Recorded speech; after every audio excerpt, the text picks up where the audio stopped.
আসসালামু আলাইকুম। Doctor Nasiruddin Kajal, associate professor, urologist and andrologist হিসেবে কাজ করছি, সহযোগী অধ্যাপক, ঢাকা মেডিকেল কলেজ। এখন আমি কথা বলবো ইরেকটাইল ডিসফাংশন, যে জিনিসটা আমি আলাপ করছি, কয়েকটা সিরিজে আলাপ করেছি, এই জিনিসটা কিভাবে আমরা প্রতিরোধ করতে পারি। এতদিন আলাপ করেছি এটা কেন হয়, এটা হলে কি চিকিৎসা করব, বিভিন্ন ধরনের চিকিৎসা বলেছি, এর মধ্যে ঔষধ বলেছি, অপারেশন বলেছি, কিন্তু আমরা একটু চিন্তা করি এই রোগটা কেন হয়। এই কেনটা হয়, কেন যদি বের করা যায় তাহলে কিন্তু এটা প্রিভেনশন করাও সম্ভব। তো এখন আমি কিছু কথা বলবো কিভাবে এটা আমরা প্রিভেন্ট করতে পারি, যার জন্য আপনাকে হয়তো চিকিৎসা পর্যন্ত যেতে হবেই না, রোগ হবে না। এর মধ্যে যে কারণগুলো আমরা আলাপ করেছি, সেই কারণগুলোকে যদি আমরা হাইলাইট করি তাহলে দেখা যাবে যে এই কারণগুলোকে যদি আমরা প্রতিরোধ করতে পারি তাহলে সাধারণত এটা হওয়ার সম্ভাবনা কম থাকে। এই ক্ষেত্রে না আমরা রোগীদেরকে বলি আপনি খুব রিল্যাক্স থাকবেন, অর্থাৎ কখনোই টেনশন, স্ট্রেস, অ্যাংজাইটি, ডিপ্রেশন এগুলোতে কখনোই থাকবেন না।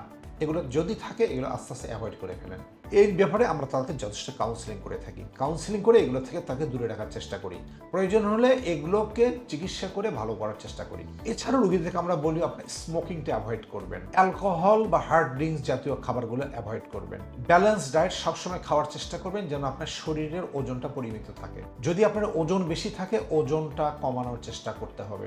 রেগুলার আপনাকে ফিজিক্যাল অ্যাক্টিভিটি যেটা বলে, অর্থাৎ এক্সারসাইজ যেটা আপনার আছে এটা আপনাকে রেগুলার করতে হবে, অর্থাৎ আপনার বডিটা মেনটেন করতে হবে।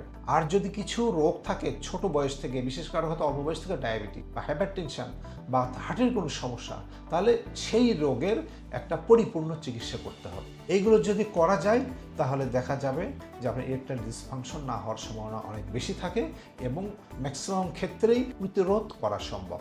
সো নিয়মগুলো পালন করবেন, ভালো থাকবেন। ধন্যবাদ।